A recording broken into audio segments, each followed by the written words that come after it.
सम्मानित मान्यता प्राप्त विद्यालयों के संचालक, प्रबंधक और प्रधानाध्यापक साथियों,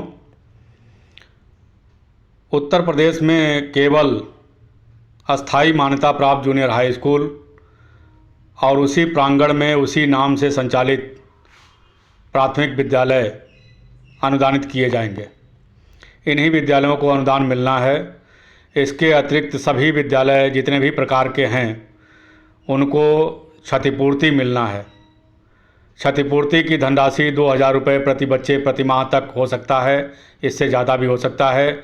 अगर आप आवाज़ उठाएं, अपनी आवाज़ सरकार तक पहुंचाएं, तो राजकीय सहायता प्राप्त स्कूलों में प्रति बच्चे हो रहे खर्च के बराबर आपको क्षतिपूर्ति की धनराशि मिलनी है। टेम्प्रोरी मान्यता प्राप्त प्राइमरी जूनियर हाई स्कूल या वित्तविहीन मान्यता प्राप्त हाई स्कूल इंटरमीडिएट के अध्यापक, कर्मचारी या प्रबंधक इस बात से अगर भ्रमित हैं कि उनका विद्यालय अनुदानित हो जाएगा, उनको अनुदान मिलेगा, उनको सरकार वेतन भुगतान करेगी या मानदेय देगी, तो यह सरासर गलत है। मेरी बात कड़वी लग सकती है, बुरी लग सकती है, क्षमा करेंगे, लेकिन इसकी जानकारी अगर आपको लेना है तो आप दोनों विभागों के बेसिक शिक्षा निदेशक और माध्यमिक शिक्षा निदेशक या महानिदेशक स्कूल शिक्षा या दोनों विभाग के वर्तमान में तो एक ही अपर मुख्य सचिव हैं और दोनों विभाग के माननीय मंत्रीगण, माननीय माध्यमिक शिक्षा मंत्री और माननीय बेसिक शिक्षा मंत्री से मुलाकात कर समझ सकते हैं कि क्या सत्यता है। बेसिक शिक्षा परिषद और माध्यमिक शिक्षा परिषद के सचिवगण भी आपको इस बात से अवगत करा सकते हैं।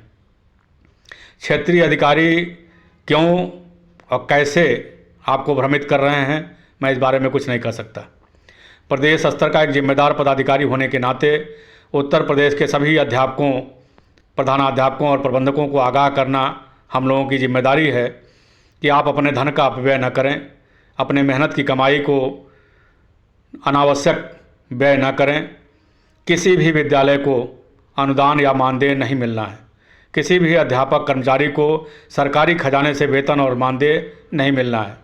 सिर्फ अस्थाई मान्यता प्राप्त परमानेंट जूनियर हाई स्कूल और उसके प्रांगण में उसी नाम से संबद्ध प्राइमरी के रूप में संबद्ध प्राथमिक प्रभाग जिसका यूडाइस 1 हो, इसके अतिरिक्त किसी भी विद्यालय को किसी भी कीमत पर वेतन मानदेय का भुगतान नहीं होना है, अनुदानित नहीं होना है। आपकी नियुक्ति जिस प्रक्रिया के तहत होनी चाहिए, जिस नियमावली के तहत होना चाहिए, वैसे नहीं हुआ है। प्रबंध समितियों ने अपने अधिकार का प्रयोग करते हुए आपकी नियुक्ति की है और प्रबंध समितियों को ही आपका वेतन भुगतान करना है, आपको मानदेय देना है।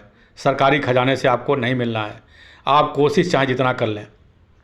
जिस वित्तविहीन सेवा नियमावली का आप इंतजार कर रहे हैं वह 2001 में ही लागू है। माननीय नीरा यादव जी जो उस समय प्रमुख सचिव हुआ करती थी, उनके द्वारा बनाया गया इंटरमीडिएट एजुकेशन एक्ट की किताब में वह अंकित है, संलग्न है, आप पढ़ सकते हैं। नियमावली में संशोधन हो सकता है लेकिन दोबारा नियमावली नहीं बन सकती है, जहाँ तक मेरे ज्ञान में है, मेरे संज्ञान में है। आप वरिष्ठ अधिकारियों से इसकी चर्चा कर सकते हैं, वरिष्ठ शिक्षाविदों से इसकी चर्चा कर सकते हैं। जो हमारे वरिष्ठ अधिवक्ता, विद्वान अधिवक्ता शिक्षा के क्षेत्र में माननीय उच्च न्यायालय और सर्वोच्च न्यायालय में प्रैक्टिस करते हैं, आप उनसे भी पूछ सकते हैं। आप भ्रमित न हों, आप अनावश्यक लूटे न जाएं, अनावश्यक आपके मेहनत की कमाई अपव्यय न हो जाए, बाद में आप अपने बच्चों के लिए, अपने परिवार के लिए कुछ कर न पावें। इसलिए हम लोगों की नैतिक जिम्मेदारी है कि आप तक अपनी बात पहुंचाई जाए कि आप अनुदानित नहीं हो सकते, आपको वेतन भुगतान, मानदेय का भुगतान सरकार नहीं करेगी। और यह बात सरकार सदन में भी कह चुकी है, निदेशक महोदय पत्र जारी करके बता चुके हैं। फिर भी आप लोग पता नहीं क्यों अनावश्यक अपना ऊर्जा अपव्यय कर रहे हैं, अपना धन अपव्यय कर रहे हैं। आप एक बार विचार करिए, वरिष्ठ अधिकारियों से मिलिए, भ्रमित न होइए। केवल अस्थाई मान्यता प्राप्त जूनियर हाई स्कूल अनुदानित होंगे जिनकी संख्या हम लोगों के हिसाब से 1500 से 1600 के आसपास है। बाकी उत्तर प्रदेश के 1,25,000 विद्यालयों में किसी भी विद्यालय को वेतन मानदेय नहीं भुगतान होना है, प्रबंध समितियों को ही भुगतान करना है। क्षतिपूर्ति मिलेगी, बच्चे निःशुल्क होंगे और बच्चों के बदले में आपको 2000 रुपये प्रति बच्चे प्रति माह से ऊपर की क्षतिपूर्ति मिल सकती है। जिससे आपको आपकी प्रबंध समितियों को वेतन भुगतान करना होगा। अधिक जानकारी के लिए आप हमसे भी संपर्क कर सकते हैं और अपने वरिष्ठ अधिकारियों से भी संपर्क कर सकते हैं। सुशील सिन्हा, प्रदेश संगठन मंत्री, उत्तर प्रदेश बेसिक शिक्षक संघ, उत्तर प्रदेश, 9919030638।